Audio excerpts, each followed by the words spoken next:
56 साल 56 ईयर्स एक लंबा अरसा होता है। जब इस देश में 56 साल पहले 1971 में लोगों ने सायरन की आवाज़ सुनी, मौका था इंडिया और पाकिस्तान के बीच जंग का, सीधी जंग हुई थी। और ये वही 71 की जंग थी जिसमें पाकिस्तान के दो टुकड़े हुए, ईस्ट पाकिस्तान अलग हुआ और बांग्लादेश का जन्म हुआ।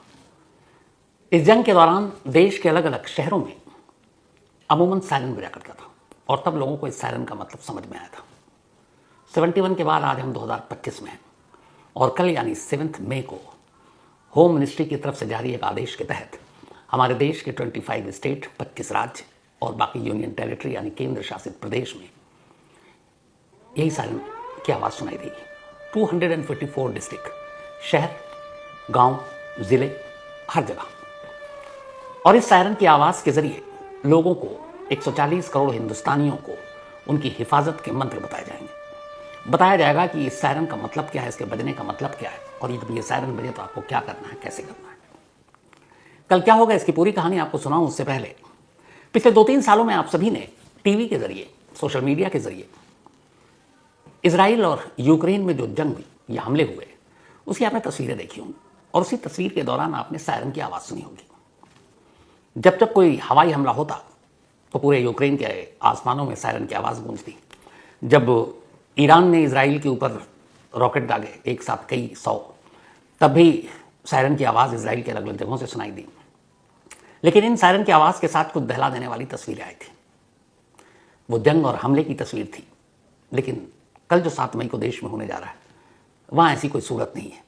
ये 140 करोड़ भारतीयों की सुरक्षा को पुख्ता करने के लिए एक ड्रिल है, ताकि बताया जाए, क्योंकि एक पूरी पीढ़ी को ये पता ही नहीं है कि इस सायरन या जंग का मतलब क्या है। और अच्छी बात है कि कम से कम 56 साल में कोई ऐसी जंग नहीं हुई, क्योंकि जंग हमेशा किसी भी देश को पीछे धकेल देती है। लेकिन 7 अरब की इस दुनिया जो इंसान है, इस दुनिया में 7 अरब इंसान रहते हैं। अगर इस पूरी दुनिया को देखें तो इस सायरन को जो कल भारत में बजने जा रहा है, एक देश ऐसा है जिसने आज से नहीं 1951 से इसकी तैयारी कर रखी थी, और वो है इजराइल। इजराइल सिर्फ देश की आबादी 1 करोड़, लेकिन उसने जब आज़ाद हुआ 1948 में तो सिर्फ 3 साल के अंदर अंदर इजराइल ने एक कानून बनाया और उस कानून का नाम रखा 1951 civil defence law. Civil defence law का मतलब ही ये था, और उस वक्त तो 30-40-45 लाख की आबादी थी शायद इजराइल की, कि इजराइल के हर नागरिक को तैयार किया जाए किसी भी जंग के हालात में उनको कैसे सुरक्षित रहना है। और इस 1951 सिविल डिफेंस लॉ को वक्त वक्त पर बदला गया। आज के इस दौर में, आज की तारीख में इजराइल के इस 1951 सिविल डिफेंस लॉ ये कहता है कि इजराइल के हर घर, इजराइल की हर रेजिडेंशियल बिल्डिंग, इजराइल की हर इंडस्ट्रियल बिल्डिंग के नीचे एक बंकर होगा जो आपके हवाई हमले से बचाएगा। और इसी वजह से इजराइल में ये जो बॉम्ब शेल्टर भी जिसे हम कहते हैं, वहाँ के लोग आदि हैं। जब सायरन की गूंज सुनाई देती है, लोग आराम से बॉम्ब शेल्टर के अंदर चले जाते हैं। यहाँ तक कि आईडीएफ यानी कि इजरायली डिफेंस फोर्स ने ये तक नाप रखा है कि किन किन शहरों में अगर ऐसी इमरजेंसी आती है तो लोग कितनी देर में बॉम्ब शेल्टर या उस बंकर तक पहुँच सकते हैं। तो दोस्तों, एमएचए ने यानी कि गृह मंत्रालय ने 7 मई को सभी राज्यों को मॉक ड्रिल कराने के आदेश दिए हैं और ब्लैकआउट की सिचुएशन में भी क्या करना है ये बोला है राज्यों को कि नागरिकों को ये ट्रेनिंग या प्रैक्टिस करवाई जाए। जाहिर सी बात है कि सरकार ने हवा में तो ये ऑर्डर पारित नहीं किया। कहीं ना कहीं सरकार के पास कोई इनपुट होगा इंटेलिजेंस एजेंसियों के द्वारा कि पाकिस्तान कोई नापाक हरकत कर सकता है, रिहायशी इलाकों को या जैसे भी है टारगेट कर सकता है। तभी सरकार ने ये एडवाइजरी, ये निर्देश दिए हैं। 1971 के बाद ये पहली बार है जब इस तरह के आदेश हुए हैं, जबकि कारगिल के टाइम पर भी 1999 में भी इस तरह की सिचुएशन नहीं क्रिएट हुई थी। मॉक ड्रिल में क्या होगा कि हमले की चेतावनी देने वाले सायरन और हमले के समय नागरिकों को सुरक्षा की ट्रेनिंग देने के लिए सरकार ने राज्यों को आदेश दिए हैं। और ब्लैकआउट में ये होता है कि कहीं जैसे हमारे घर में वो इन्वर्टर और जनरेटर की व्यवस्था होती है, जब लाइट नहीं आती कहीं रोशनी ब्लैकआउट होता है कि पूरी तरह से अंधेरा, ताकि दुश्मन को पहचान ना हो। कहीं रोशनी लगेगी तो दुश्मन वहाँ पर टारगेट कर सकता है।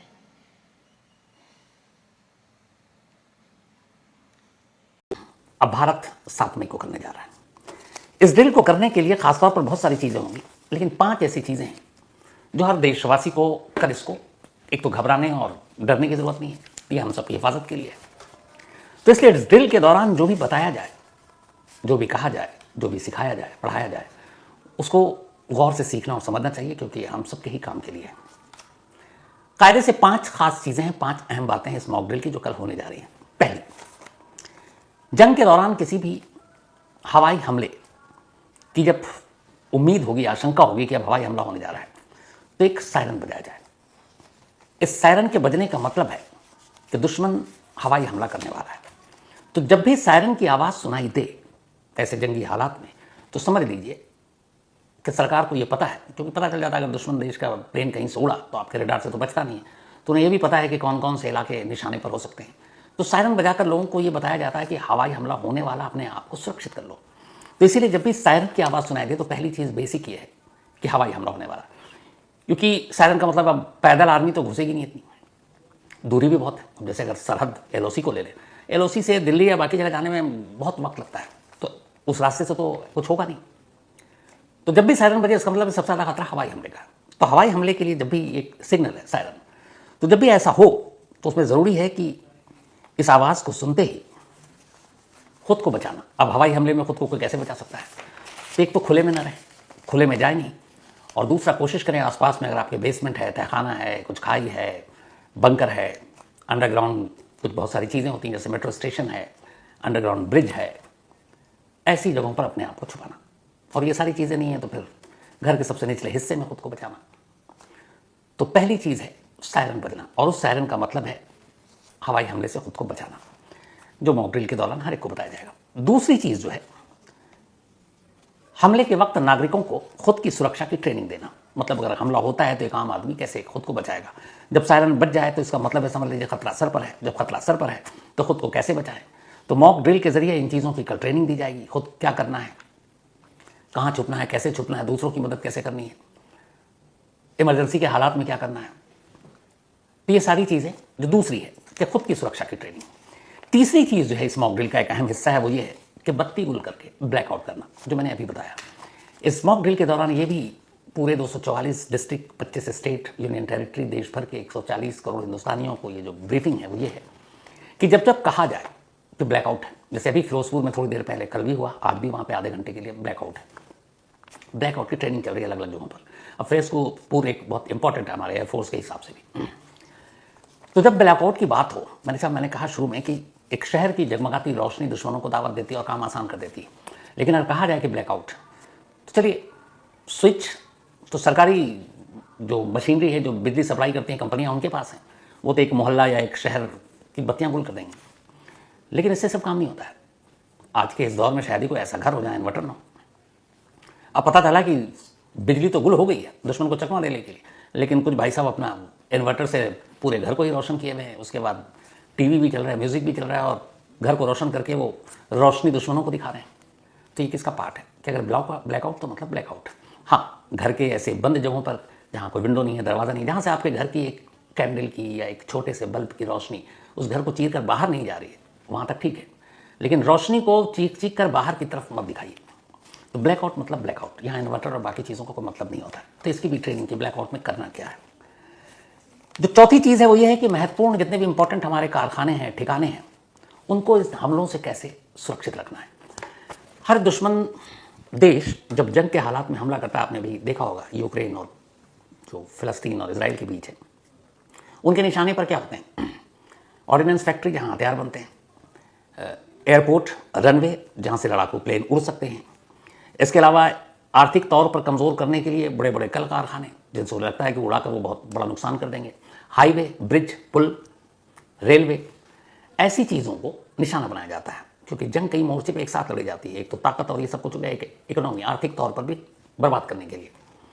तो इन इम्पॉर्टेंट संस्थानों को, कारखानों को, ठिकानों को, airport, runway, hospital, highway, bridge, पुल, क्योंकि आपको चेन लाइन भी तोड़ना होता है, संपर्क लाइन। तो इनको कैसे बचाना है, इसके आसपास जो लोग हैं उनके लिए भी ट्रेनिंग है। तो इसको भी सुनना इसलिए ज़रूरी है क्योंकि ये हमारे राष्ट्र हित में है। तो एक तो ये सारी चीज़ें होगी। जो इसमें एक आखिरी चीज़ है, पांचवा, वो ये है कि ऐसे इमरजेंसी के सिचुएशन में मान लीजिए हवाई हमला हो गया और किसी जगह पर कोई नुकसान हो गया, किसी बस्ती में, रिहायशी बस्ती में, तो ये है उम्मीद कि अब यहाँ पे कोई हमला होने वाला, पहले से इन्फॉर्मेशन आ गई, तो उन बस्तियों में रहने वाले लोगों को उनके इलाकों से निकाल कर किसी सुरक्षित ठिकानों पर ले जाने की एक पूरी कोशिश होती है। तो खाली कराकर उन रिहायशी जगहों को या उन इंपॉर्टेंट ठिकानों को, और वहाँ पे लोग हैं, दूसरी जगह ले जाना, और कैसे ले जाना, कैसे पहुँचाना, सुरक्षित पहुँचाना, इसकी भी मॉक ड्रिल में ट्रेनिंग का एक अहम पार्ट है।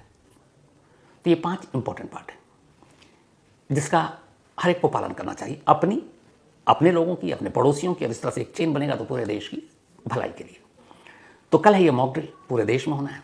इसमें बहुत सारे लोग शामिल होंगे, अलग अलग वॉलंटियर्स हैं इसमें, और जो लोग ये कर रहे हैं उसमें करीब अगर आप देखें तो फिर जितने भी डिस्ट्रिक्ट हैं उसके गवर्नमेंट के ऑफिशियल होंगे, पुलिस होगी, फायर ब्रिगेड के होंगे, एम्बुलेंस के लोग होंगे, सिविल डिफेंस वॉलंटियर्स होंगे, एनसीसी कैडेट्स होंगे, एनएसएस होंगे, होम गार्ड होंगे, और स्कूल कॉलेज के बहुत बड़ी तादाद में स्टूडेंट्स होंगे, जिन्हें पहले ये सिखाया जाएगा कि आप दूसरों को कैसे मदद करोगे, कैसे बताएं। इन सबको ये ट्रेनिंग दी गई है और ये आम लोगों तक ये ट्रेनिंग पहुँचाएंगे। और कुल मिलाकर जब ये ट्रेनिंग दी जाएगी, इसे हम मॉक ड्रिल कहते हैं। मॉक ड्रिल का मतलब सिंपल सा आसान भाषा में ये है कि आपकी सुरक्षा के बारे में आपको जानकारी देना, कैसे जंगी माहौल में आप कैसे सुरक्षित रहेंगे। तो कल 7 मई को जब ये पूरे देश में सिविल डिफेंस मॉक ड्रिल होगा और सायरन लगातार बजेगा, और इस सायरन के बजने के दौरान में क्या क्या चीज़ें बताई जाएंगी, समझाई जाएंगी, बिना डरे बिना घबराए इन्हें समझना हम सब। ये वैसे ही ऐसे मान लीजिए आप, जैसे हम प्लेन में बैठते हैं और जब टेक ऑफ होने वाला होता है तो फिर एयर होस्टेस या बाकी लोग अनाउंस करते हैं कि अब आप अपनी अपनी सीट की बेल्ट बांध लीजिए, और हमें बांधना होता है। क्यों? क्योंकि हमें पता है कि ख़राब मौसम हो या कुछ हो, झटके लगते हैं, तो लेकिन उसकी ट्रेनिंग दी जाती है, वो बताती है कि सीट बेल्ट बांधने, सीट ऐसे बांधे। फिर बताया जाता है कि आगे कितने द्वार, पीछे कितने द्वार, फिर ये कि ऑक्सीजन का मास्क ऊपर है, समंदर में अगर प्लेन को लैंड करना पड़े तो कैसे आप बाहर निकलेंगे। ये सारी चीज़ें बताई जाती हैं हर जर्नी से पहले, चाहे आप 1000 बार प्लेन में बैठ चुके हैं, 10,000 बार, लेकिन हर बार आप ये सुनते हैं, हर बार बताते हैं, क्योंकि उनका फ़र्ज़ है। सेम ये मॉक ड्रिल है कि इस सिचुएशन में क्या हो सकता है, उसके लिए आपकी जानकारी बहुत ज़रूरी है, ताकि आप भी सुरक्षित रहें, आपके अपने भी सुरक्षित रहें, आपके पड़ोसी सुरक्षित रहें, आपका शहर सुरक्षित रहे और पूरा देश सुरक्षित रहे। तो सभी की सुरक्षा के लिए ज़रूरी है कि इस मॉक ड्रिल का हिस्सा बने और जो भी कहा जाए उसे गंभीरता से सुने। तो फिलहाल